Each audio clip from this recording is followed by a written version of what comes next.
France continues to stand firm over fishing rights in a post-Brexit trade deal, likely sparking fury among both British and European negotiators.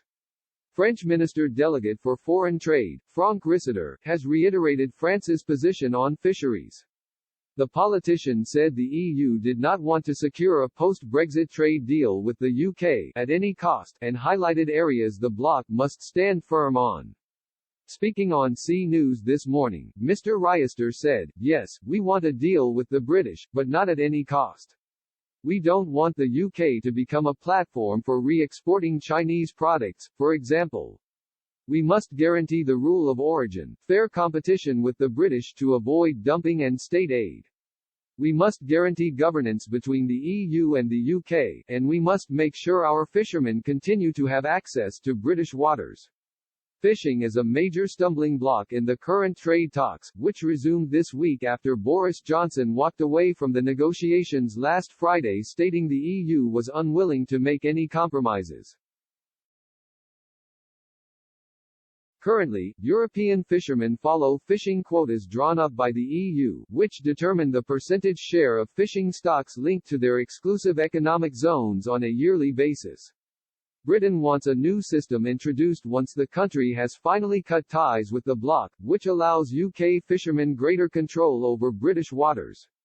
The system proposed by the UK would see annual negotiations on fishing and the calculation of opportunities using the zonal attachment method. But Brussels wants to stick with the status quo and follow the existing quota system. French President Emmanuel Macron is leading the demands to not offer any concessions on fisheries. He has refused any change to the current arrangements, saying he won't abandon the country's fishermen.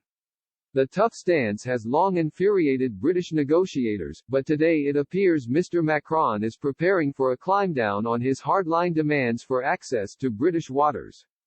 In private meetings with fishing industry chiefs, the government has hinted at a possible compromise in the wrangling over an EU-UK future relationship pact. Ministers said fishermen should brace for impact after the end of the post-Brexit transition period on December 31. After the meeting, fisherman Jerome Vicolin said, "I was rather blunt and said, it's all well and good you came, but I am worried because, just a 10 to 15% cut in turnover, would be a disaster over the long term." They were blunt too. They said it won't be the same as before. For me it's clear, they just want to try to limit damages as much as possible.